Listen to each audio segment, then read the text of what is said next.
So welcome everyone as you're coming in. As you can probably tell, you're saying Judy's name, but you're hearing a man's voice. So as the moderator, I will be taking over Judy's computer tonight to be able to moderate. And Judy is gonna be under my name, Dante Watson. So her and Becky are both gonna be monitoring the chat tonight. So we do have some pre-questions that came in before this virtual event has started. And so we thank you for those that sent those questions in. We're definitely looking for our candidates to answer those tonight. If there are some questions that come up that you want to put in the chat box, please feel free to do so. Now, I will give you the caveat, because we have some questions already, we may not be able to get to your questions. What we would like to do is that if you still have those questions and they do not get answered tonight, then what we will do is definitely have those questions available to email to Mr. Elizondo as well as Mr. Corley, and then you can be able to have direct dialogue with them via email about those questions as well. Again, tonight we want to make sure that we're asking questions that are in the well-being of all citizens of Fair Oaks. That's what the focus is tonight. We are looking at two candidates that's running for council, city council for Fair Oaks. This is not going to be matters. This is going to be about questions that apply to the well-being of all of Fair Oaks citizens, in addition to maybe questions that apply to your neighborhood as well. So just want to give you all that caveat tonight. This is going to be a civil virtual event, emphasis on civil. We expect respectful dialogue. Again, we understand that we may not all agree with some of the answers that come from the candidates. You may not necessarily agree with the way that I may moderate this evening. What we do want to do, though, is continue to be respectful to each other. There's nothing wrong with having disagreement. What we can have is understanding and respect towards different perspectives and viewpoints. So we will ask everybody to be on mute as they're coming in. And we want to give the candidates the appropriate time to be able to speak. It's not live streaming. And I see up here, Judy, and I'll go on mute.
So good evening, great citizens of Fair Oaks. Welcome to our event tonight, where you have the opportunity to meet the candidates. We want to thank the Fair Oaks Ranch Homeowners Association for hosting this event. For members who live in the Fair Oaks community to be able to sit there and have an opportunity to hear directly from the voices of our candidates tonight, Mr. Roy Elizondo, as well as Mr. Tim Corley. Also, on behalf of being just a citizen of Fair Oaks Ranch, Mr. Corley and Mr. Elizondo, I want to thank you all for taking this opportunity tonight to be able to answer some questions that have come in from our citizens and to be able to provide the opportunity to really talk about your stance. It's coming from your mouth, not something that we're seeing on social media or anywhere else, but a chance for you really getting a chance to connect and talk to the citizens as well. Some of these citizens you may have interacted with before. There are going to be some citizens that you may be interacting with for the first time. So we truly appreciate you all taking this opportunity tonight to be here with us and doing this for the citizens as well. So as we get started tonight, we're right at 7:01 p.m. And so we're going to start out with opening statements tonight. So Mr. Elizondo, you are going first. You are allotted exactly 5 minutes for an opening statement, and we'll allow you to go ahead and start that opening statement now.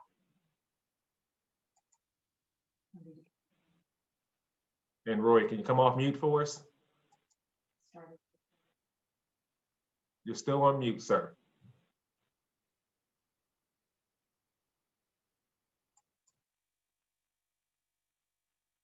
We can't hear you, Roy. You're on mute.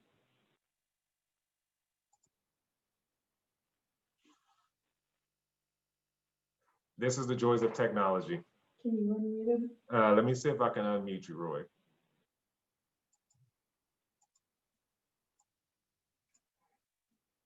So Roy, you're off. You've been asked to unmute. Can you come off mute, Roy?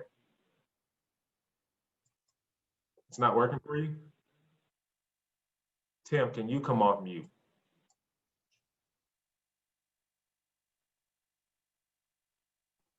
There it is. I'm off mute. Okay, so he can come off mute. Roy, is there any issues with your technology where you're not allowed to come off mute?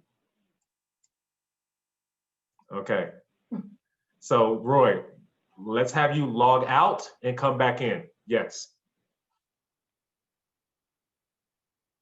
Just so you all know, it was working perfectly for Roy before we started.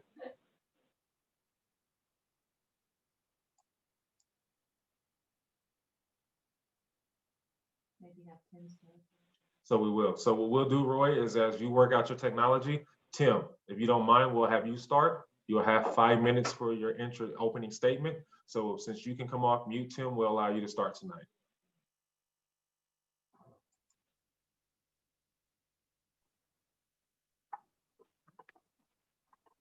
Can you hear me? Yes, sir, we can. And you have 5 minutes. I would like to thank the FORHA for the willingness to put this event on, as well as the efforts of everyone else who has worked behind the scenes to make this happen. Special thanks to our moderator, Dante Watson. I would also like to thank the mayor, city council, city employees, and all volunteers who continue to serve selflessly to make our city great. Good luck, Roy, as we begin our debate. Retiring as a Marine Colonel in 2011, after serving my country over 24 years, has allowed me to return to my family's early homestead that has been in the family since the 1800s and is now a part of Fair Oaks Ranch. I now ask to serve my neighbors.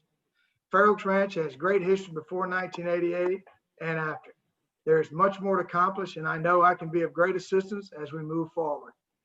Because I am a new face to a lot of people around the city, I would like to provide a few stories letting you know who I am and what drives me to stand before you now. First, I am aware that someone has posted very negative and, let me state, very false information about me on the internet and even reposted by someone on Nextdoor. It is unfortunate that this false information is being posted and talked about regarding my character, values, and performance as a father, husband, and Marine. My concern is for my 17-year-old son. I will not defend myself in the open space, internet, Nextdoor, Facebook, etc., at the expense of harming my son or his mother in any capacity. I will state that I maintain an active top secret clearance that is readjudicated every 5 years. That investigation is conducted by the same organization that investigates all members of our nation who guard our highest classified issues. I could not maintain that credit if I was the person described in the horrendous statements made about me. Lastly, the only official final court documents posted on that website were documents in my favor. However, the headlines do not match the posted documents. Additionally, I will not talk in a negative manner in this space to justify why I was awarded sole custody of an infant child by a panel of 12 jury members. For what it is worth, the child support that I did not argue against was $300 a month, which is a small amount by any standards to help raise a child. I have never made any attempts to collect or increase this amount. I will not go into detail about who I think is behind this horrendous attack, as that person has to look in the mirror each and every day and one day face their creator. If anyone has any questions related to what has been posted online, I would ask that you honor my wishes and leave my 17-year-old son out of this. And if you're that curious or not convinced, please schedule a phone call or private meeting with me, and I can provide you with all the legally accurate court-ordered documents to prove anything about my divorce, my ownership in the company, etc. With that said, I have always been honored that my mother granted me part ownership of a company she created in 1999, and then placed all her property given to her by her parents, my grandparents. I am also grateful to her for many things, but one in particular was her advice after I graduated from college to join the military. I took her advice and joined the Marines, and ultimately earned the title Marine and pinned on my butter bars, second lieutenant. I had a fabulous career, and over time was eventually blessed with the promotion to colonel. I will be forever grateful to my mother for pointing me in that direction, and I am forever grateful to my Corps for continuing what my mother started, which has ended up in the man I am today. My grandmother, Mary Jane Grosser, my mother, Sissy, and brother Jason and his wife, Becky, were at my promotion to major in Washington, D.C. by Lieutenant General Carol Mutter, the first female to be promoted to that high rank from all services. I chose her to promote me as I worked for her, but most importantly because of the influence strong Christian women have had on my entire life. I was so happy that they could all attend, and that my mom and grandma could have the opportunity to sit in an office of that high stature and responsibility as Lieutenant General Mutter visited with my family before the ceremony and spoke so highly of me to them. I remember feeling so honored and blessed, and still do. And yes, I have photos to share. I will never forget the day I became a father, and because of circumstances I will not discuss, raised him as a single parent, and now he is an incredible young man at 17. He is very— You have 30 seconds left, Tim. Has learned, I got like 30 seconds. Has learned to play numerous musical instruments as a young child, has learned Spanish and some Japanese, and we lived in Okinawa, Japan for 2 years before retiring. He is also a multi-sport athlete and earned the rank of Eagle Scout at 15. He is still active with scouting and currently serves as a junior assistant scoutmaster of Troop 809, a troop with over 220 scouts, and was selected to serve concurrently as the chapter chief of the Coyote chapter of the Order of the Era, which is the honor society for scouts. I am so proud of him, as he has truly been a treasure for me and all who know him. I enjoyed being the scoutmaster of that same troop, watching all the outstanding boys grow from such a tremendous program. And your time is up, Tim. Okay.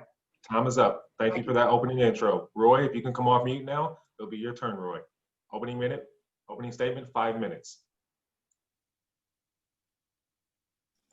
Still can't hear you, Roy. You can hear me now. You're live. So I just want to explain. Yes, sir. 5 minutes. I just want to explain. I do know how to use this technology. I was looking at the chat room, and I got a response from the system that said that it was not responding. Zoom was not responding. So I had to log out and log back in. I apologize for the delay caused by that. Before I start my opening statement, I wanted to do a couple of things. One is to thank everybody that's in attendance tonight. Really appreciate that. And I also wanted to thank Tim for his service to our country. That's greatly appreciated. So I have a prepared statement here that I guarantee you will take me less than 5 minutes.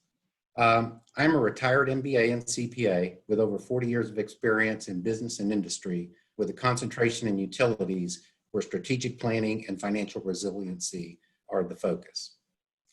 My personal professional standard is to be honest, fact-based, and to foster collaboration.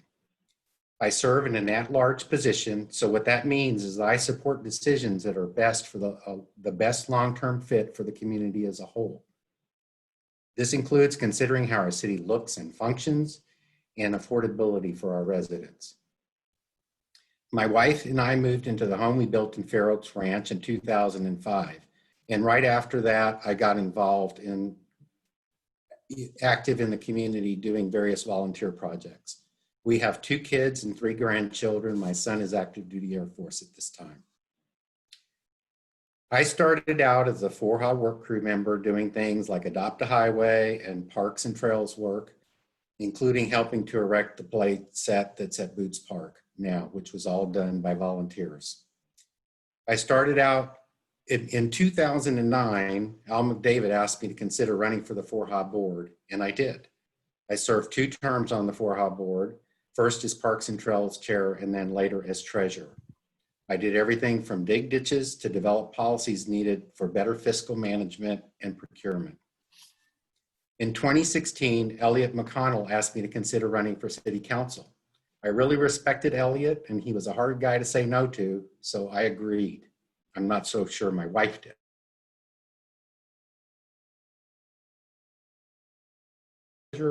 And as a member of the audit committee and the FM 3351 subcommittee. I have made it my work to champion policies that promote public safety, quality of life, and financial soundness for the city. I look forward to serving another term to continue this great work with a team that I think is really strong right now. And I appreciate your time tonight. Thank you. Thank you for that opening statement, Roy, and appreciate both of you all sharing your opening statements. We're now going to get into the question component of tonight's virtual event. So again, as I mentioned early on, if you haven't joined yet or you didn't join in the beginning, we do have some questions that came in from some of our citizens already. We're going to start with those questions first. We will address questions in the chat room as they come. Again, we ask everybody tonight to ask questions that are in the best interest of the city of Fair Oaks and all of its residents, not personal matters. And so we want to make sure tonight is that we're asking respectful questions of these candidates on their positions, on things that are important for a member to be sitting on city council, not anything that deals with personal matters. So as we get started with our opening questions tonight, and Roy, we'll start with you for the first question. So everybody knows tonight, each candidate will get 2 minutes to be able to answer this question. And then Tim, you'll have an opportunity to respond to the question as well. You'll also get 2 minutes. And then if you feel the need, Roy, to sit there and respond to something that Tim says, we'll then allow you a minute to be able to respond to that. Again, we want to make sure tonight is civil and that we're being respectful of everyone's time. We don't want anybody going over. So the goal of tonight is not to mute anybody while they're speaking. So please abide by those timelines. So we'll start with the opening question. And this is for you, Roy. And this comes question number 1 that came from some of our citizens. As you are likely aware, 47 sites in the city have been identified as needing stormwater utility construction. This construction needs funding, and City Council is looking at possibly increasing property taxes. This is a multiple part question. Question number 1 with this. How is it that the city has managed since its incorporation in 1988 without costly stormwater utility construction, and why is this now necessary? First questions to you. Roy. You're on mute, Roy. We can't hear you. So Roy and Tim, if y'all there we go. Somebody else muted me. I did not. So I don't know if y'all are doing that. We'll make sure that that doesn't happen. Okay, thank you. So let me first start with the need. We have several critical areas in the city that affect public safety. We've had stormwater events where areas of the city are cut off, where emergency vehicles cannot get in. And so that's one really big one. We also have some areas where there's risk for property damage. To me, those are the priority areas that need to be addressed. We've gone a long time without dealing with this issue, but the issues have been accumulating as development continues to occur, and we've had the events that I'm referring to. So we do need to figure out some way to take care of the old problems. The priorities for me in addressing that is that anything that we do needs to be pointed towards those priorities I mentioned, and they need to be cost effective. That means we're spending the money to fix problems, not to administer the process. And it also has to be affordable and fair to the residents, however we go about trying to collect the money for this. Property tax is an option. There's also the option of setting up a stormwater utility that would charge fees. We're still in the process of considering that decision.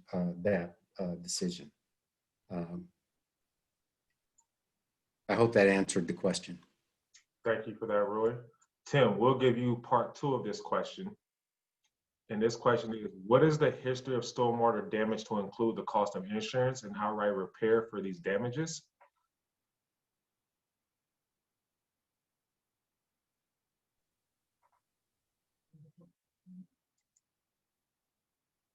The question was, what is the history? Of stormwater damage to include the cost of insurance and outright repair for these damages? Right, that's a very good question. In fact, that is the same exact question that I wrote the city council and the mayor when they had their meeting on this thing about a month or so ago. And I asked that same question. I said, in the last 30 years, how many homes have been damaged due to flooding, backed up by insurance and photographs? I do not have that information. The city would, and I have yet to get an answer to that. And so my point is, I read through the 1,500 pages that the consultant prepared and the brief itself, and initially it looked like it had 60 properties that had damage, and 13 were taken off that list. They weren't taken out of the proposal, they were taken off the list and they were lined out. And it seemed to me that the 13 properties that were taken off the list took care of their own problem through a French drain type scenario or whatever. So I personally am still waiting for those answers, because it seems to me that there was only one house of the 47 that had slight damage to their garage. All the other water was nuisance water in the backyard. So I'm not taking anything away that there's not any water issues, but it seems like it could be resolved through self-help, and that would be covered by title insurance or homeowners insurance, not the taxpayers of Fair Oaks. Thank you for that response, Tim. And so your position on that, we'll go to this next question, and then Roy will allow you the opportunity to sit there and have an answer to this question as well. It says, what is your position on paying for stormwater utility construction and stormwater damage? Assuming the city moves forward, are you in favor of passing the cost of this massive project amounting to thousands of dollars per year to every resident homeowner in the city, having individual homeowners responsible for their own properties, or something different? So Tim, you'll have 2 minutes, and then Roy will give you an opportunity to sit there and state your stance as well. Am I still off mute? You're off mute. Yes, sir. Okay, again, a very good question. That was also brought up in the meeting. And I think it was slide 31 showed that if you had a 5-acre parcel, that your stormwater, your fee to pay for that could be anywhere from about $175 to $775 or so per month. And I even asked the consultant in that meeting, was that a typo? And she said it was not a typo. And so then I asked, well, what about the homeowners association? I don't see them listed anywhere. Are they going to be sent a fee as well? And she said, absolutely. So anyone can see that it appears that this thing is it's not thousands a year. Do the math, that's 10,000 just for your property. And then you're gonna pay a ton based on that pass through that goes to the homeowners association, because they own a lot of property that has impervious cover. And so I don't understand how anybody would be expected to pay that kind of money for anything their city provides. Okay, so what would be your final stance on that? Who would be responsible for that? Your stance? My stance would be, let's go back to the drawing board and answer the 5 questions or so that I asked the city council and the mayor. And those questions are all driven towards, do we really have the justification to create a stormwater utility as proposed by the consultants? Because I don't think we do. Okay, thank you for that. Now, Roy, 2 minutes for your response. 2 minutes or 1 minute? Okay.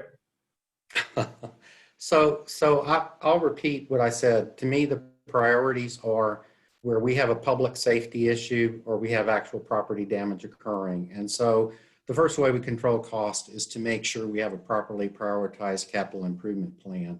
The next thing that I would address is because the numbers are scary. If you just cherry pick numbers out of the reports, you know, my goal, and I've been clear about this, is that it has to be cost effective, that we're spending the money to fix problems, not administer the process, and that we are doing it in a way that's affordable and fair. So sometimes we have to meter it out based on the appetite for the community to pay for it. My sense is that we do need to address this as a community, especially the public safety issues, because whenever there's situations with flooding, that affects every owner's property values throughout the city. And being a member that serves at large, that's my responsibility, is to protect the values of all properties throughout the city. Because of that, we cannot have blight in part of the city that's subject to floodwater that affects the whole community. Okay, thank you for that, Roy. Thank you, Tim. We'll move on to our next question. And this is going to be, is the current zoning for new residential properties appropriate? Please explain why or why not. Roy will give that question to you first, and then Tim will give you a chance to respond as well. Okay, so kind of coincident to us passing the Home Rule Charter, we went through a lot of work to update our comprehensive plan and land use plan and establish processes for managing that going forward, which is commonly known as planning and zoning. So I voted for the adoption of the comprehensive plan and the land use map. And I also voted to implement the UDC, which is the combination of our planning and zoning ordinances, our building codes, and other things that affect how the city gets built out. Now, everybody has to understand that affects things going forward. So if anybody has a grandfathered subdivision, that's going to fall under the rules that were in place at that time. But if we're going to change that at any point in time, it needs to follow the processes that are established in the planning and zoning process, where someone could come and propose something that would be considered by the Planning and Zoning Commission, and then any changes that they could support would be recommendations that would come to council for deliberation. So that's what I support. It's hard to speculate what might happen going forward. I think that's the argument for establishing strong processes to govern our city going forward. Okay, thank you for that, Roy. Tim, you have 2 minutes. Yeah, could you please repeat the question? Yes, sir, absolutely. It says, is the current zoning for new residential properties appropriate? Please explain why or why not. Okay, thank you. It appears to me that when we look at all the homes that are being developed in Fair Oaks, the new homes, which by the way are being built on property that used to belong to my family, Sutterfield being one and the Arbors being another. As I drive through and look, just from the looks of it, it seems like those zoning policies that are in place look to be pretty good. All those homes look to be of high value, good quality construction. The landscaping is great. The exteriors of going into these properties, although the Arbors is still a work in progress, but Sutterfield, it looks beautiful. And as I look down on Sutterfield from our property on the 160-acre tract, looking down across the Sebelow Creek and into that area, it doesn't look ugly. It's nice. And that is not what I expected when it first started going up years ago. So I think it's gonna work to protect everybody's home values, because if it can't pass the sniff test, then that's the first clue. So if I'm elected, I will definitely get more in the weeds in all the codes and everything else, and hopefully fine tune if anything doesn't necessarily need to be in there, or if something needs to be added. Okay, thank you for that, Tim. I appreciate it. We'll move on to our next question. And this question will start out with you, Mr. Corley. If elected, what measures would you put in place, sponsor, and support to ensure the city's long-term financial stability, including the needs for current and future infrastructure services we all expect a city to provide to its residents? That's a very good question. Number one, and I think we've already started it, I mentioned in the Bernie Star one of the reasons why I was running for office, and that was to make sure that we had a solid code of ethics and character-based program in place, and that is being done as we speak. So with that said, I would create a process that would enable us and make sure we do a zero-based budget every so many years, just like we do in government. When I was in Washington, D.C., working in the billions and billions of dollars at Headquarters Marine Corps, that's what we do. That's what we're forced to do every year. We create a budget. We have to justify everything from pencils to paper to billion-dollar ships and everything else. So that's what I would like to see us do, because it seems like we've grown a lot from a city government perspective. That seems to be having a lot of residents going, what are we doing? So there's no better way to answer those questions, because perception is reality. It doesn't matter what we're doing, it's what people think we're doing. So if we had that ethics-based code, and then we start doing a zero-based budget that everybody can see what we're working on, then that answers all their questions, and it makes them feel good that what we are doing is exactly justifiable. Thank you for that, Tim. Roy, same question to you. Would you like me to repeat it, or do you have your response ready? No, I think I understand the question. So I guess the first thing I want to say is, to point out that Fair Oaks Ranch is in the lowest quartile in terms of property tax rate in the state of Texas. And that's in light of the fact that, all of our deed covenants and restrictions say that we're supposed to maintain this. Was that somebody's voice? I got it. We're supposed to maintain this as a high-class residential community. Part of that is people have chosen that we don't want big retail here, so we're doing all that through property tax. Our staff is efficient. 90% of the staff is dedicated to the direct delivery of services to the residents. So I think we do a pretty strong job on managing costs. One of the things is, of course, that we have a lot of aged infrastructure where there weren't reserves built. That's a key component to financial integrity. Having those kind of strategies in place where we're keeping up with maintenance. We have to care for our assets. That's how we remain financially strong. We have to have money in the bank. We have to have savings, just like we do for our home, to pay for unforeseens and for the repair and replacement of assets. And the other thing is we have to have a strong internal control culture. And that's something we've been building at the city by making sure we have checks and balances. As far as the budgeting process, we've implemented linking to strategy. Every budget request that comes in has to support the strategies that have been identified by the city to accomplish public safety and quality of life and financial integrity. So I think we already have a strong process. There's plenty of opportunity to keep maturing that process and managing costs going forward. Thank you for that. Dante, can I respond to that? Yes, sir. You have 1 minute, Tim. It's just a question of Roy, and since he's representing our council and our mayor, everybody keeps saying that we have the lowest taxes around, and until I'm actually in the weeds on that, with if I get elected, I couldn't really verify that. But it seems to me that all the information is being posted by our city shows that our taxes have increased about 60% over the last 4 or 5 years.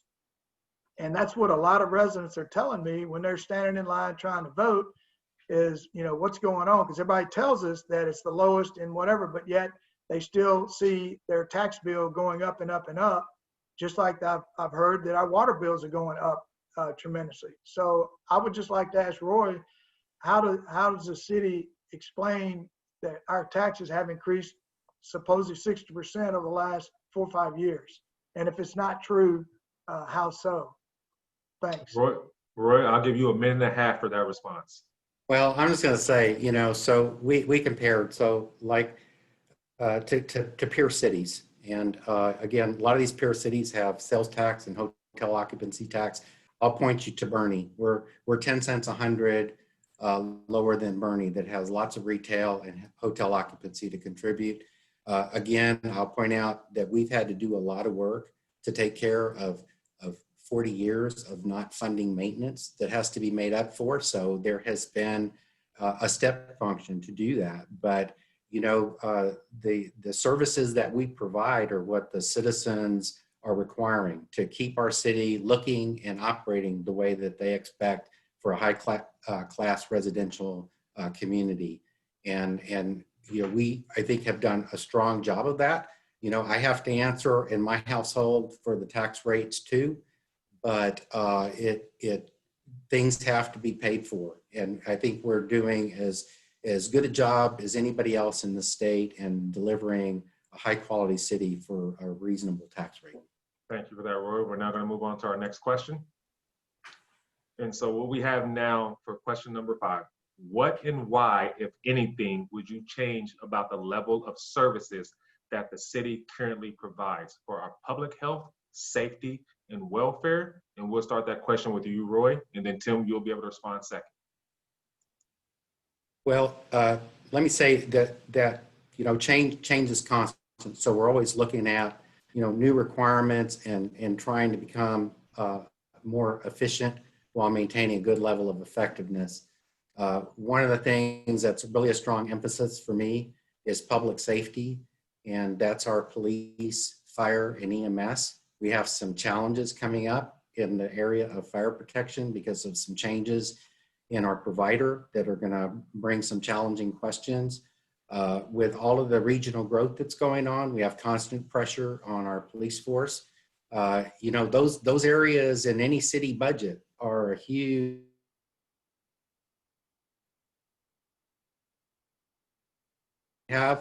we've been reported out as having a favorable crime rate, but it's a lot of hard work to keep that there. It's the crimes you don't hear about that are the result. You really don't want to hear about, gosh, you solved the crime. You want to try to prevent it, and that's by having a presence. I also, have a firsthand experience with the life of a friend of mine being saved by our police officers because they arrived as highly qualified people on a very timely basis. So I would like to continue to monitor that. As far as the quality of life issues, I think, we need to keep focusing on managing development to maintain the character of our community. Thank you. Not a problem. Tim, 2 minutes.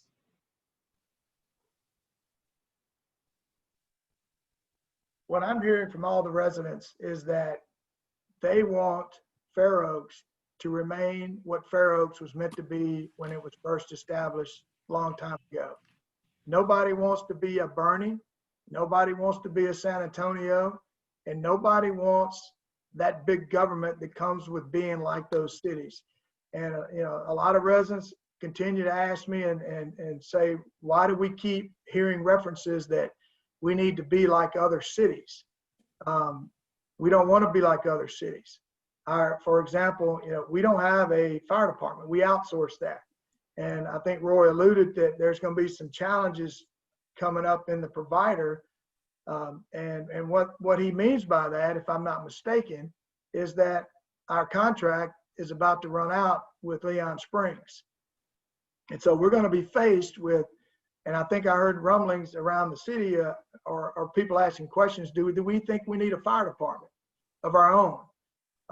The answer to that is no, because right now I think we pay about $150,000 a year for Leon Springs to provide that service, and it doesn't take a rocket science to figure out that won't even pay for 2 people, and it certainly won't pay for a fire truck. So whatever we can do to retain that relationship and continue, even if it costs us twice that much, that's still pocket change on the grand scale of owning and operating your own fire department. As Roy keeps alluding to, public safety is number one. He's right, it is. But we can do it. We don't have to own everything just to make sure our residents are safe. So on the fire side, I think the outsourcing model is the best thing we can do. The police force, I think it just needs to be scaled appropriately based on the number of calls that we get and response times, because that's how you determine how many police officers you need and how many police cars you need. It's all based on response time and the type of crime that's been happening. Thank you, Tim. And this will go in question next to you, Tim, and you have 2 minutes again. This will be, what do you consider to be our current challenges with police protection? If elected, how would you measure for the appropriate level of police coverage? That's a tough question. I'm currently unaware of any challenges that we have that aren't being met by the current staff of our police force. I haven't heard anything as far as on any kind of social media or anything around the neighborhood on that we don't have enough. I have heard some people ask me, and when they're waiting in line to vote, would I defund the police? And I kind of chuckled. I was like, no, Marines don't defund police. It's not in our nature. Our nature is to protect and to serve everybody. So I'm unaware of any shortcomings or anything else that our current police force cannot handle. And from what I understand, they perform really well. And we don't see a bunch of people dragging down the roads and racing like you see in some other kind of cities. I know sometimes every now and then somebody get on Dietz Elkhorn, which is our road from Ralph Fair all the way to Camp Bullis. I call that our road because all that property belongs to us for the most part. But it hasn't happened in a long time. So other than that, I'm unaware of any problems that aren't being met. Thank you for that, Tim. Roy, you have a chance. Yeah, it is a question that gets looked at on a continuing basis, and I believe our police staff does a good job of doing that analysis and supporting their needs. The challenges we have with the police force is that we have an authorized staffing level, but there is turnover and retention is an issue, and then there's other reasons why officers are not available. We have long cycle times if we have to transport someone to New Braunfels or San Antonio for an arrest that cause issues with coverage. And part of that involves officer safety on having proper coverage. So it's a key issue and something that needs continuous monitoring. And I think we do that. I just want to point out to everybody that there is a report that gets published every year that talks about the activity of the Fair Oaks Ranch Police Department. I think it would really help people to understand the range of activities that they're involved in if they would look at that report. It provides a lot of insight. Thank you for that, Roy. And Roy, we'll go to the next question with you because we kind of heard Tim's stance on this as well. What do you see as the city's fire protection challenges now and in the future? If elected, how would you address these challenges, focusing now on our fire protection? Well, so, we do have the upcoming challenge in finding a solution. I'm always looking at this from the perspective of economies of scale. We're a community that's moving towards 10,000 people. And, I try to remember the number at build out, but, we're probably only going to have, 6,000 to 7,000 homes here at any one point in time. So you got to make sure that the solution makes sense for the size of your community and that you have the resources and equipment available. I guess the thing that intuitively makes the most sense to me is to find a service provider rather than standing up our own fire department for the foreseeable future is where I'm leaning on that. The other issue we have is with infrastructure. The original infrastructure for the city, and I'm talking about the water distribution system, was geared to a subdivision, and there's places where there's deficiencies in terms of having water pressure and fire hydrants available for fire suppression.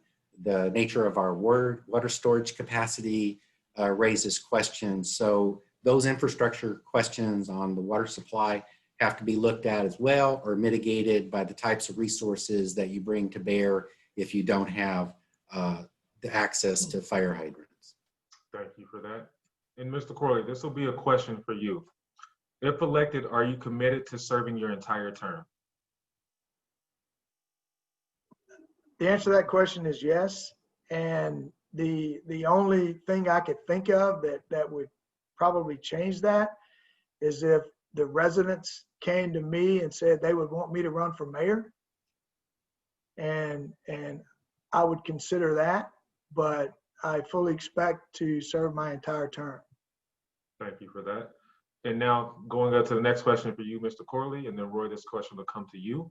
It said, it is my understanding that the city has a code compliance officer and our homeowners associations have restrictions committees. What is the relationship between the entity's purpose and duties? Do we need both? Who is that question for Yes, first? starting out with you, Mr. Corley, then we'll go to Mr. Elizondo next. Okay. All right. So the question, I understand it. Do we need a code enforcement officer that works for the city and code or whoever they're called for the homeowners Restrictions association? committee. For the homeowners association. What's the relationship between these entities, purpose and duties, and do we need both? Well, my understanding is that the homeowners associations, especially in the gated communities, maintain their own properties, and they're responsible for policing themselves, which oddly enough is how Fair Oaks was started in the very beginning, is we would police ourselves, not have the government police us. So I personally don't think that we need the city going inside a place that's already been maintained by the residents, and the homeowners associations police themselves no matter what the issue is. But I am a little concerned about how we utilize our current code officer, because one of the first things I saw her do, I'm pretty sure it was her, was that when we had brush pile pickup with the city and Republic was doing all that, and then I sat in on some meetings where everybody was a little irritated that they said our code officer was coming out and marking piles and telling people that their piles were too big or whatever, or wasn't compliant. And I'm very confused on why we would have a city person that we pay for managing the profits of a private organization. We all pay Republic direct. The city does not pay them, as far as I'm aware. And that's a contract between us and them. So if my pile's too big, they're going to let me know. So why are we sending our code enforcement officer to manage profits for private business? Okay, thank you for that. Roy, you have a chance to answer the question. 2 minutes, sir. Okay, so the scope that's covered and the legal authorities of HOA restrictions committees and a code compliance officer are totally different, and both are needed to maintain a high quality residential community. There's many things that our code compliance officer does that an HOA restrictions committee is, number one, not empowered by the law to do, and number two, in many cases doesn't have the resources to do. We have more than 85 restrictions committees in Fair Oaks Ranch, and most of them are just strictly volunteer with no backstop of financial support to carry out their activities. So they have very limited capabilities to manage things that are considered health and welfare type situations. So the other thing I would say with respect to the code compliance officer, everybody's got this other duties as assigned thing. We have an arrangement with Republic that was done by the city, and yes, it's under a franchise type arrangement, and the citizens do pay Republic directly. Part of the services that were negotiated under that solid waste contract were 2 bulk pickups a year and a hazardous waste event every year. Those are managed by city staff, just like any other company always assigns staff to monitor contractor performance and our own compliance with the terms of that contract to maintain conformance with the terms and conditions of the contract. So what was done with the bulk trash pickup was simply to help educate people that they were sent flyers and other communications to tell them what was required, and we just needed to do that to be able to keep those features in the contract, which, by the way, were additional services that were added with a reduction of cost. Thank you. Not a problem. Thank you for that. Now we'll go into our next question, and this is going to be in reference to our city's existing infrastructure. This question has multiple parts.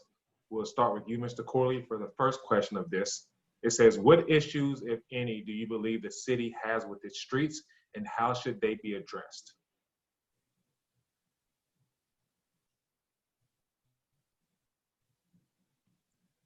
Question is, what issues do I believe we have with our streets within Fair Oaks? Fair Oaks Ranch, and how should it be addressed?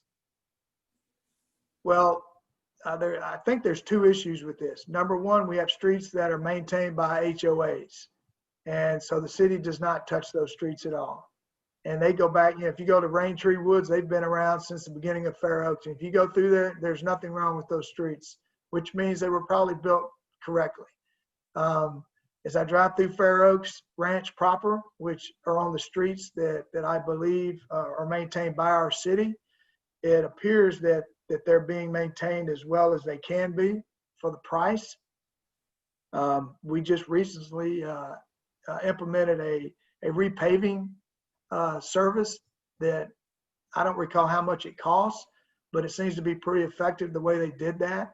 A lot of people probably already know that Ralph Fair Road is a TxDOT road, so we don't have to maintain that long stretch of property, but everything else seems to be maintained fairly well, which was a question that I had when we talk about our city has not had any maintenance done to it in 40 years, which was said earlier by Councilman Elizondo. I would like to know what hasn't been maintained, because a lot of people ask me that, and I say, I don't know, because I can talk about sewer and maybe some water issues, but as far as everything else, it seems to me that things have been maintained as best as they need to be. Okay, thank you for that. And Roy, we have another part to this question. What issues, if any, do you believe the city has with its water and wastewater, and how should they be addressed? Okay, so do I have time to talk about the street situation? Yes, sir. You get a and then talk about water and wastewater, because they're two pretty broad topics. The biggest thing, we did have some challenges with kind of, keeping the streets. The streets have been under a regular maintenance program on an ongoing basis, but over time, if you don't do the studies and understand what kind of work needs to be done, they can fall behind. That's why we had to do a $7 million bond project to get them back up to snuff. One of the biggest challenges we have on the street maintenance program is that, believe it or not, it's hard to get competitive bids because the scale of the project, the scope of the project, it's hard to get people to get in there and get competitive bids. So I'm hoping we can start looking at, using joint procurement agreements with other entities around here to try to get the economies of scale to get better competitive bidding that I think will yield better results. We've also done some things with using materials that make more sense for curb streets versus non-curb streets to help improve the user experience, especially for pedestrians, bike riders, and stuff. So that's the street part. The challenges on water and wastewater, I've kind of already talked about a little bit earlier about the design of the system and, having the reserves and the design to do the repair and replacement of aging assets, the modernization of the system. Our wastewater treatment plant is kind of at its design limit. It's 40 years old. It's on a limited site. So there's some big challenges, and those are running on a short time frame to solve that, to meet the capacity needs and to make it, frankly, more pleasant for the people that have to live in the vicinity of that plant. And since we're stuck on a 7,500 acre footprint, siting infrastructure like that, the longer we wait, the more challenging it is. Okay. And Tim, I'll ask you this question, and then Roy, I'll give you a chance to respond to it. What is your position on a water tower and how to pay for it? Another great question that residents continue to ask me when they're standing in line trying to vote, or people hit me up on my political website. My understanding is our city has already spent the money on the engineering services to plan, design, and implement a water tower on the north side on a 345 acre parcel of property that is not annexed into our city. It is not owned by our city. And we are currently in another lawsuit with the current developers of that said property, formerly known as the Trio Development, the Pfeiffer property. So everybody that's in the audience would know what we're talking about. So I don't understand why we would spend money on such a project when certain things are not locked into place. That's not our property. And we're in a lawsuit.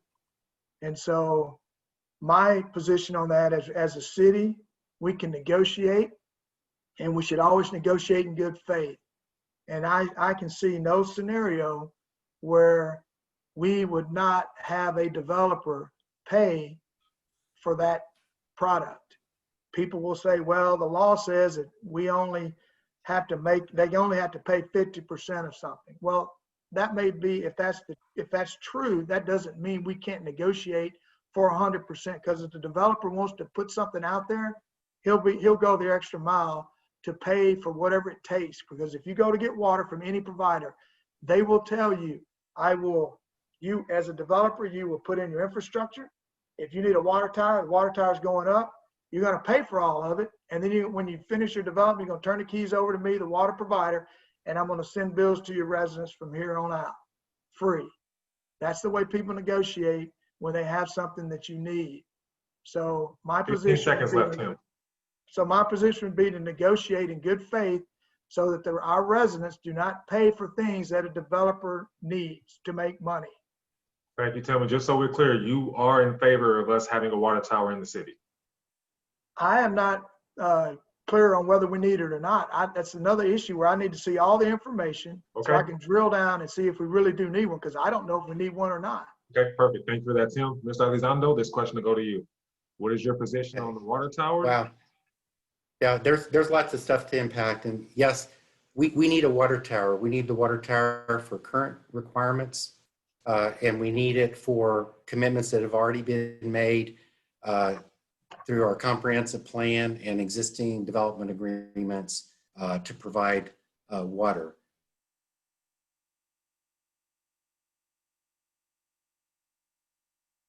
Subdivision, it's to serve the water distribution system of Fair Oaks Ranch. So the needs were identified again through the comprehensive plan and commitments that already exist. The design for the solution is the result of professional engineers that are licensed in the state of Texas to do this work, and also regulatory guidance. And just to kind of give a reference to regulatory guidance on this topic, the SAWS water system in their current capital plan has 2 elevated storage tanks that are in that plan. The justification for both of those tanks cite a TCEQ requirement that they have a elevated storage tank in each pressure zone in their system. Again, we have 3 pressure zones and we have no elevated storage tanks at this time. I also want to talk real fast because it's a complicated subject, but yes, there is state statute that guides something called impact fees. We went all the way through this just recently during the course of this campaign, which was extended from May, and we talked about it in our budget. The Capital Infrastructure Advisory Committee developed recommendations for council on the impact fees, and all of the requirements around that were discussed. And then the city council passed those impact fees. And what that allows for is for us to collect 50% of qualified costs from developers for 15 seconds left. reimbursement for that infrastructure. I'm done. Okay, perfect. And I want to thank our audience for making sure that I'm being equitable tonight. So I asked Mr. Corley a question earlier, and I didn't ask it to you, Mr. Elizondo. Mr. Elizondo, if elected, do you expect to sit there and serve your full term? God willing, I don't have any other intentions right now. So yes. Okay, thank you for that. I appreciate it. Now we're going to move into another question that is actually, I think is a great question as well. And I didn't come up with this one. And it says, in light of the explosive residential and commercial development surrounding the city, what is your position on how the city is managing such growth? How and why would you change it, if at all? And we'll start that question with you, Mr. Corley.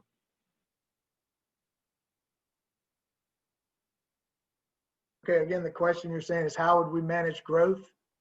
Yes, sir. So the question is, again, we've seen an explosion of residential and commercial development surrounding our city.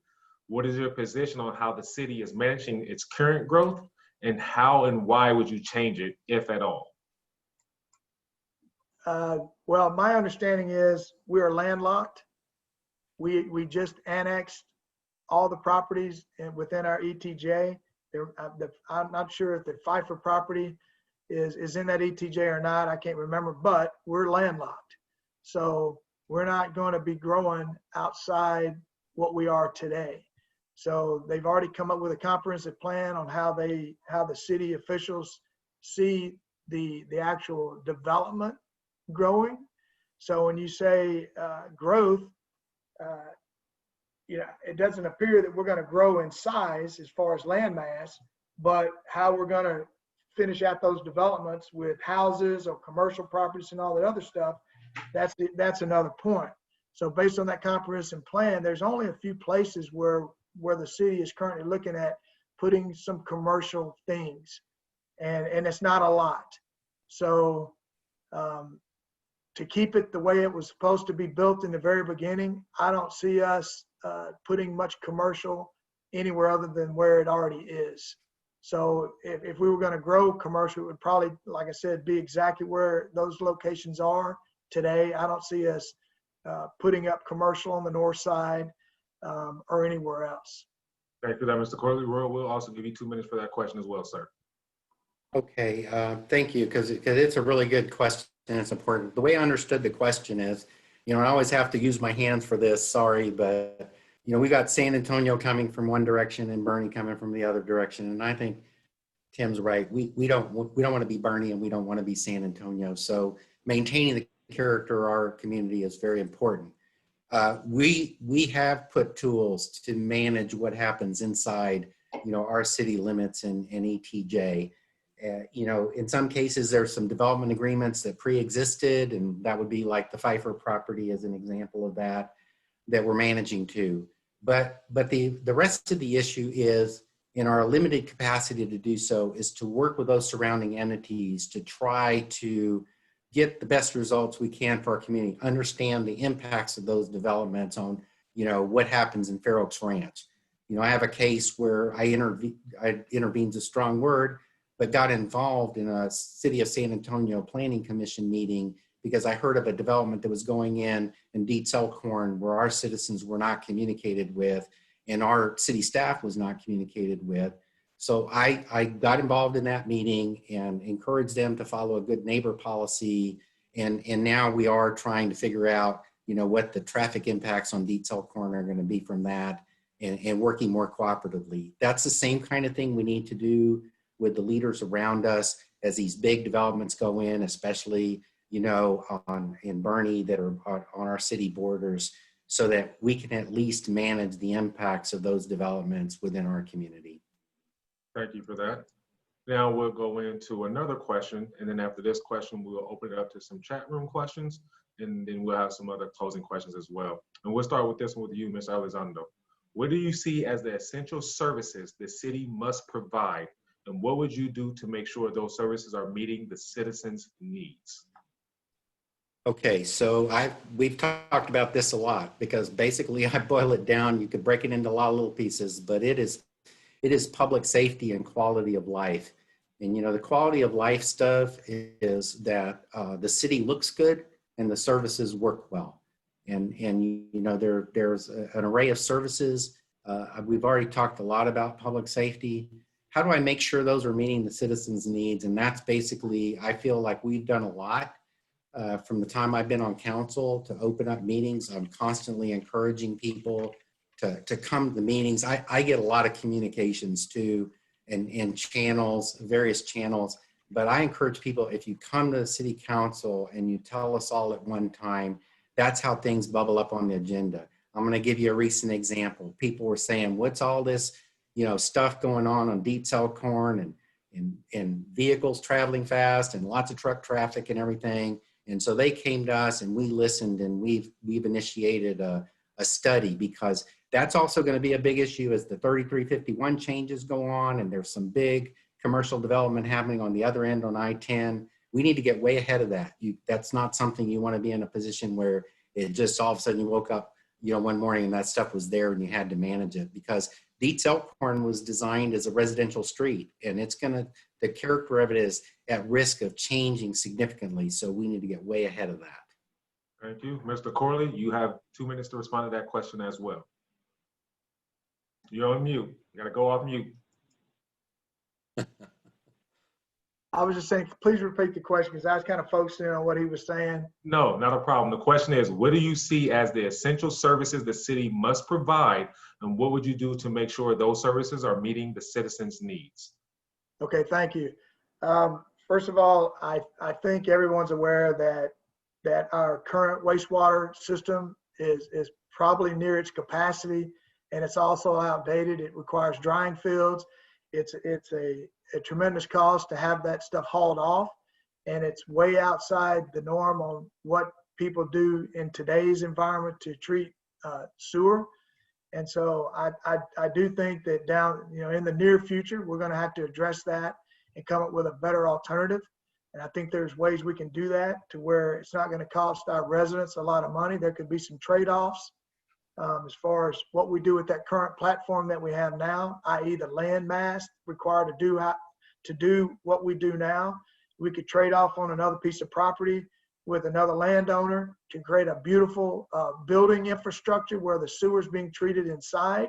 And then we increase our capacity for gray water, create a purple pipe system for our residents, for landscaping and more of a green type scenario. So that's coming down the pipe. I would continue to outsource our fire department like we're doing today.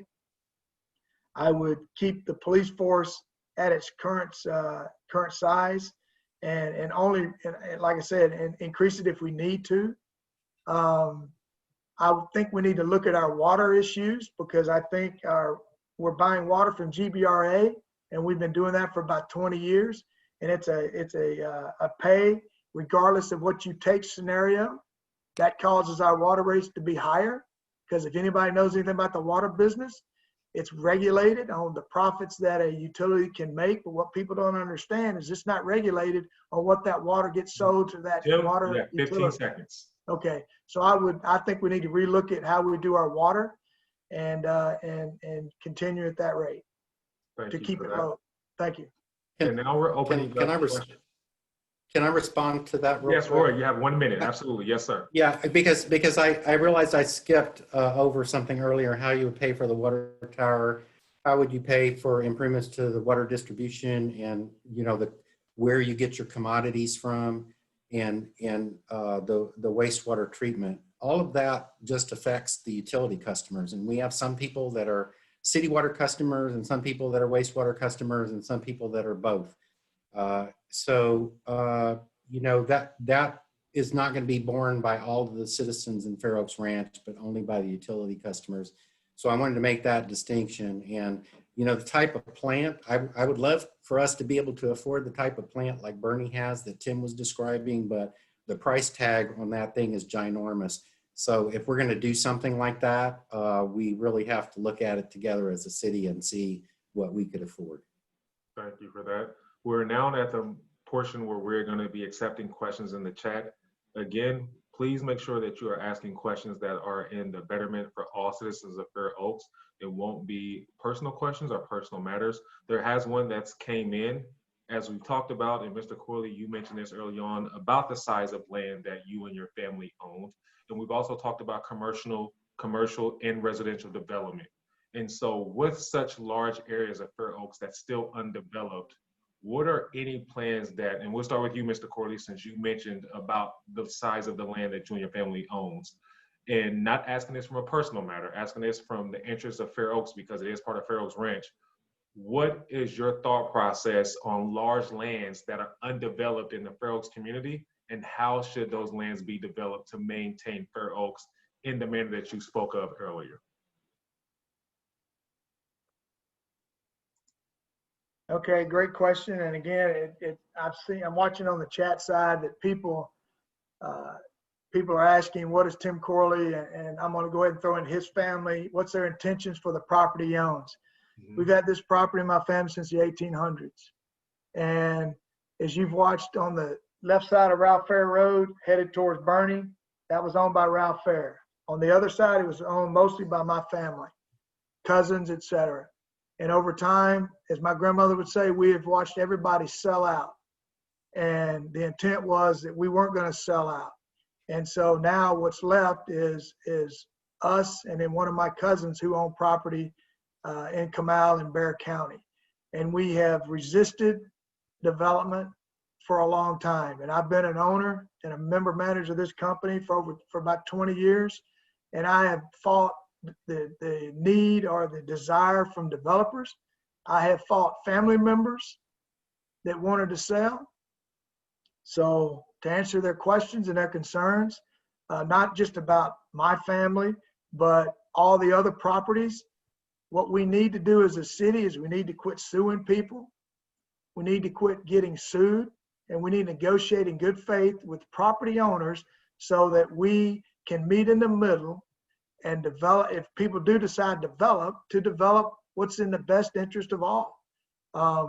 And so right now, there are no plans, solid plans. There's no contracts in place for my property, my family's property, because it's not just me. There are no plans. And and there's no plans for my cousin that owns the properties up by the estate and in Canal County. He has no plans to do anything with it, but to do what we're doing right now today, and that's enjoy it. There are some options on the table that would be great, but none of them would be of the Walmart, Kmart, whatever you want to call it, type thing on our property. Okay. But so that's my response. Okay, thank you for that. Another question that we had come from the chat, and it was, tell us about how you've been involved in Fair Oaks Ranch before running for council.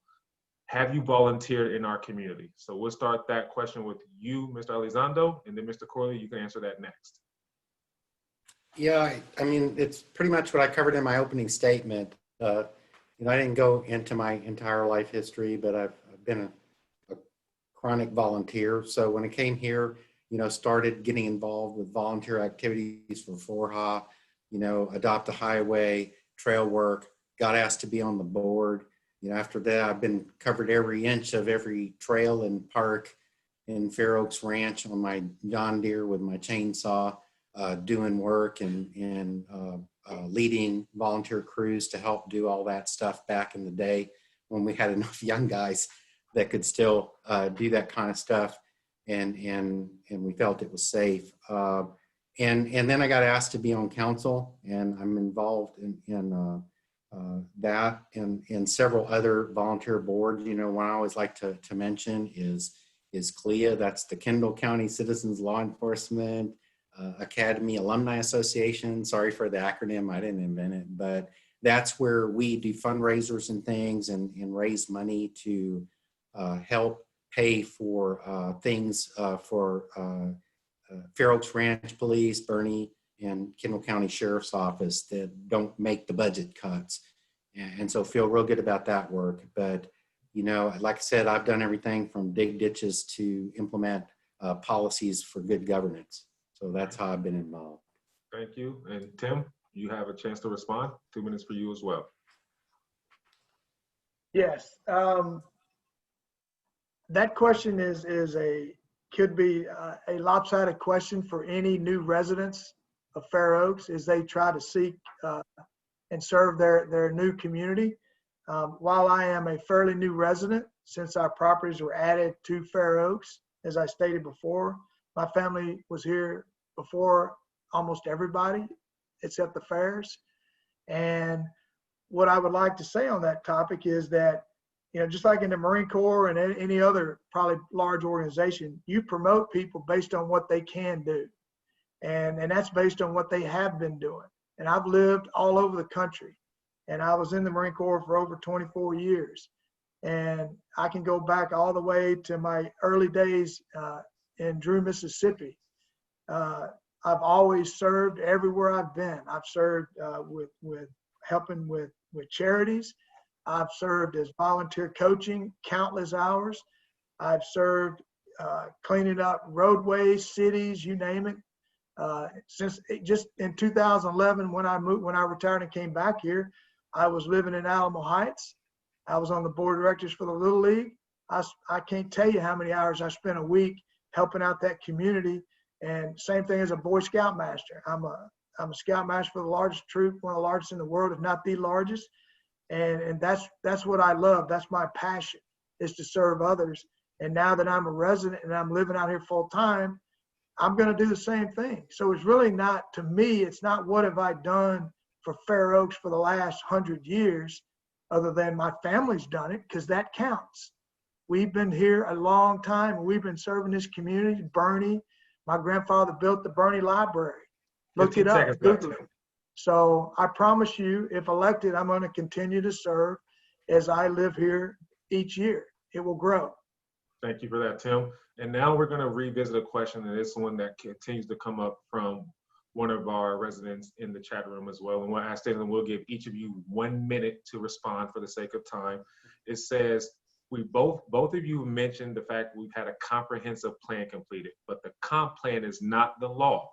It's only a guide that should help form our laws and our laws and ordinances.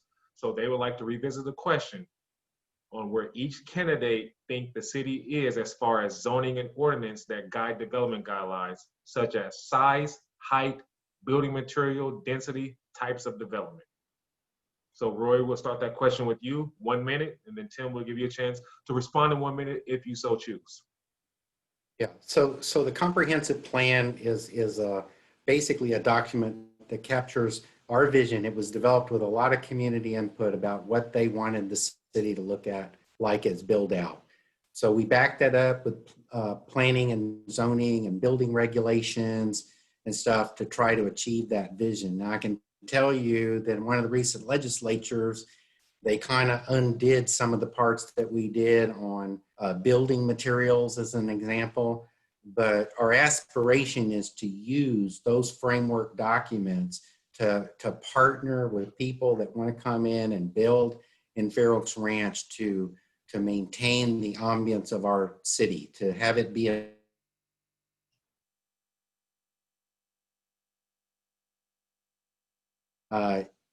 so that's the purpose of those documents.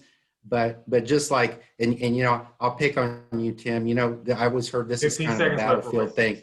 Yeah, you know, you have a plan, and then you know something happens, and then you have to adapt, and so it's always going to be evolving, and that's the hard work of Thank you for that, Roy. On council that we do. Tim, you want to respond to that question?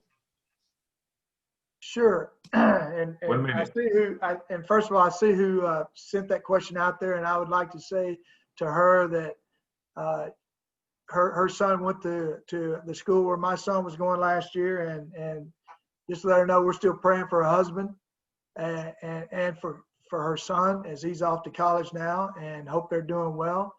But I will also tell her that that's the same question I asked during the annexation hearings, is that where's the level of detail in our city that guarantees we've done our due diligence to make sure that we can maintain what we're doing, and where's that financial plan? And they pointed me to the comprehensive plan, which was that map on the wall, and that's exactly what I said. That's not the law. That's just a dream sheet. So we need to make 15 seconds left, Tim. Okay, I'll just pass. No, you're fine. You're good there. I just want to make sure we get time. There's some other questions in the chat, and I want to make sure that we ask those questions as well. Okay, well, the bottom line is, you know, our ordinance need to back up what we want. And it's that simple. If you want a house of a certain type, the codes have to back up that type, and it's easy. You just reverse engineer it to come up with the price tag you're targeting. Thank you for that, Mr. Corley. And we'll start with this question with you, Mr. Corley, so you don't feel like your time is getting cut short compared to everybody else. So we'll start with this one here. And the question comes in, why are we building a water tower on the north side with 400 homes instead of a water tower on the south side with 1,000 homes? And we'll start that question for you, Mr. Corley, 1 minute. That's a good question that probably has more questions than we have answers coming from the residents who have been talking to me.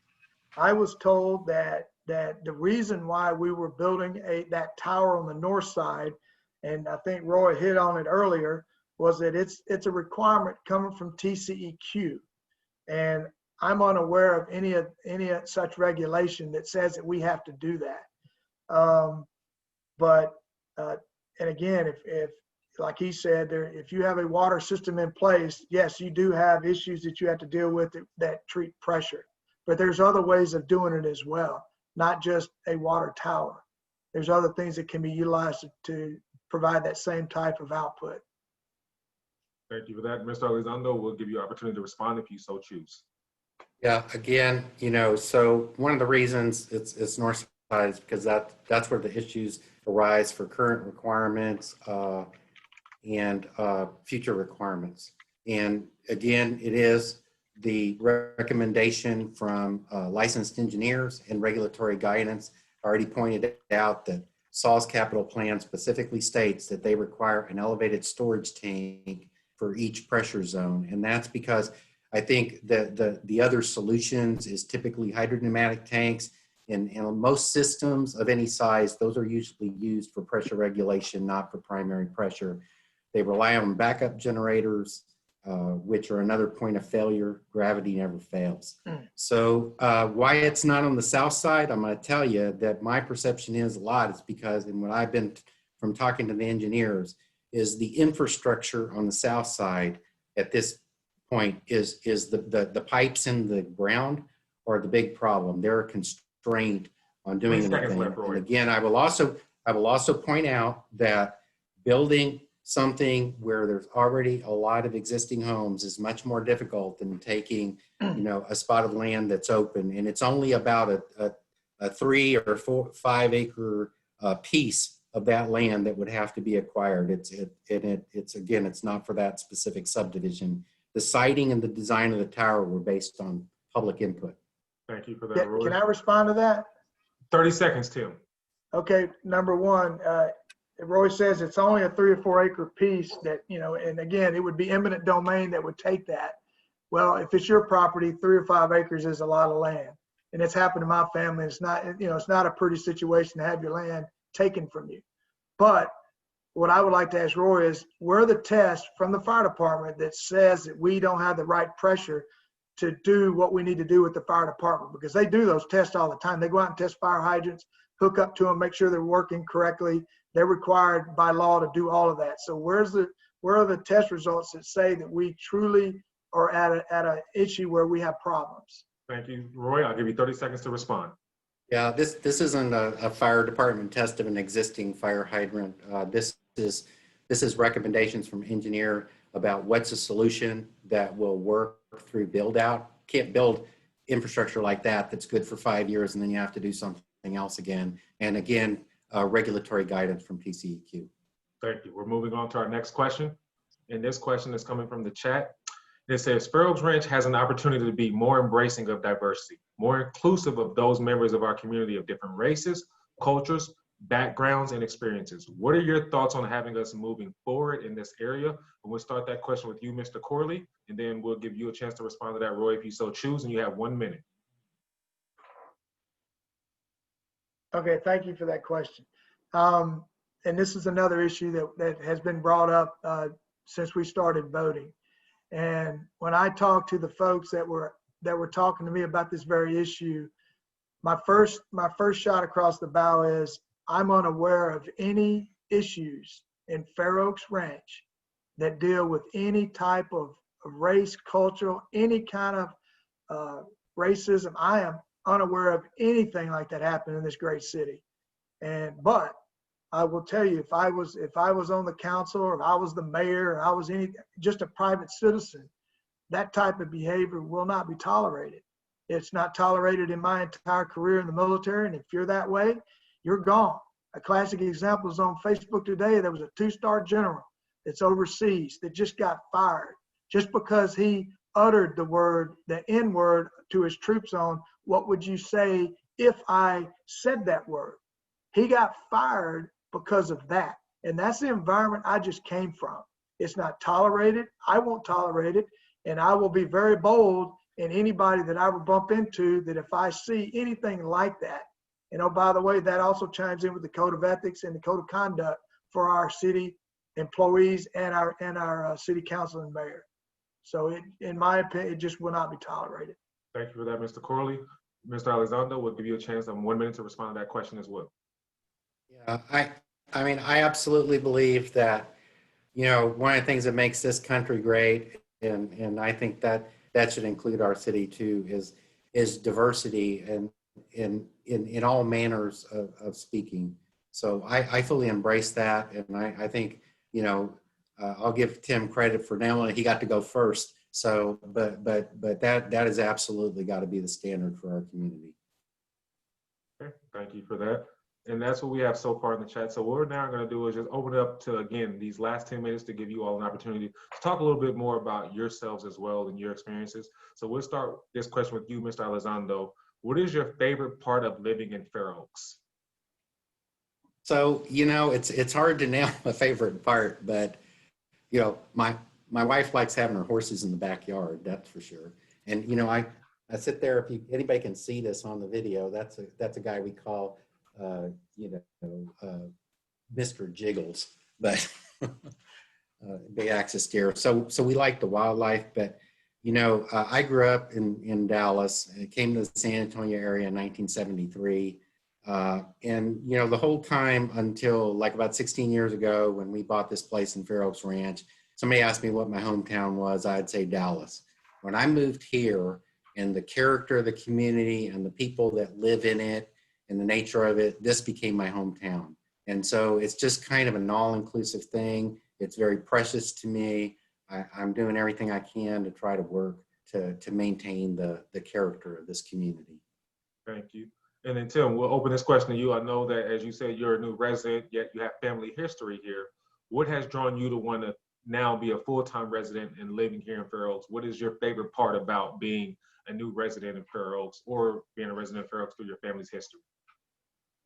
Well, first of all, I would like for everybody to just kind of envision what Fair Oaks used to be in the 60s, the 70s, and the 80s. The answer is simple. It didn't exist.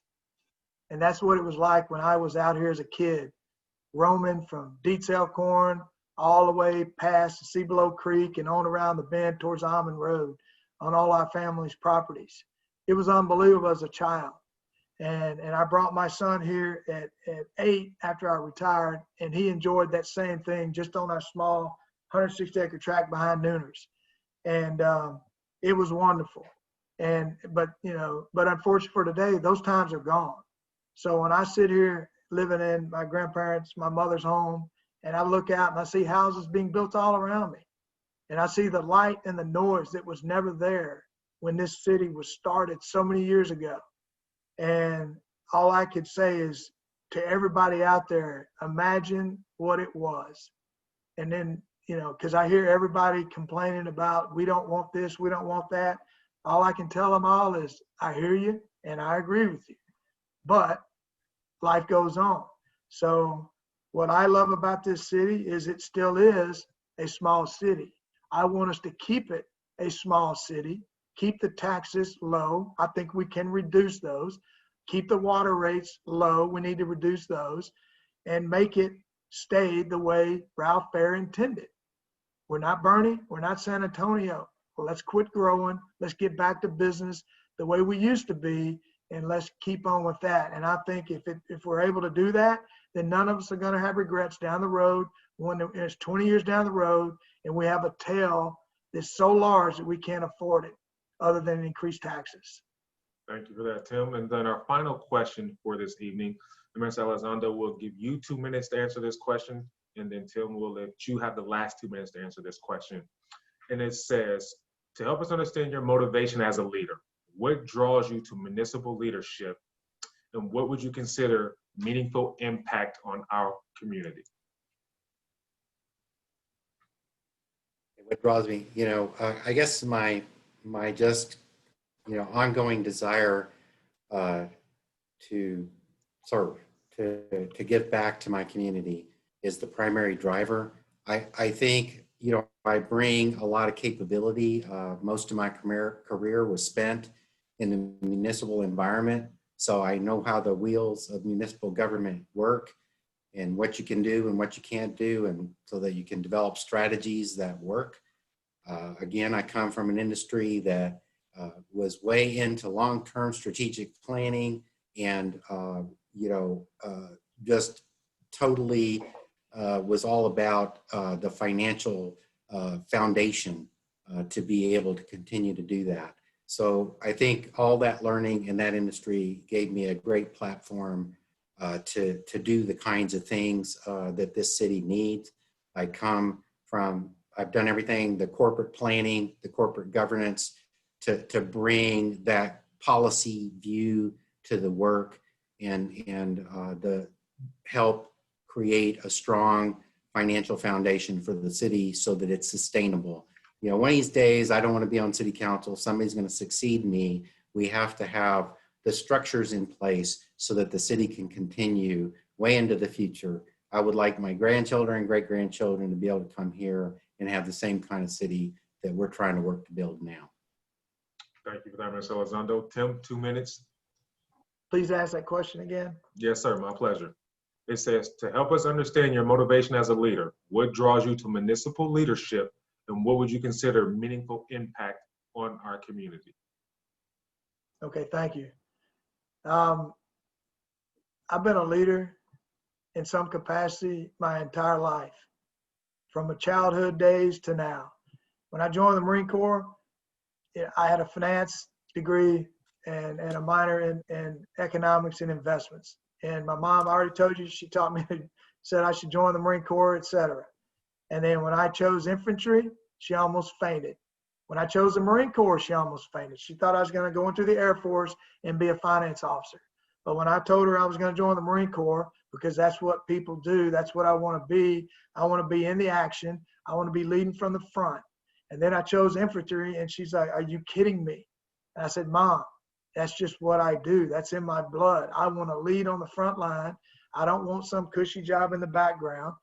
Nothing, there's anything wrong with any of that. That's just what I always attracts me. So I want to be in the front, in the thick of things, helping make differences, because that's the advantage that you have by being a leader, is to help other people.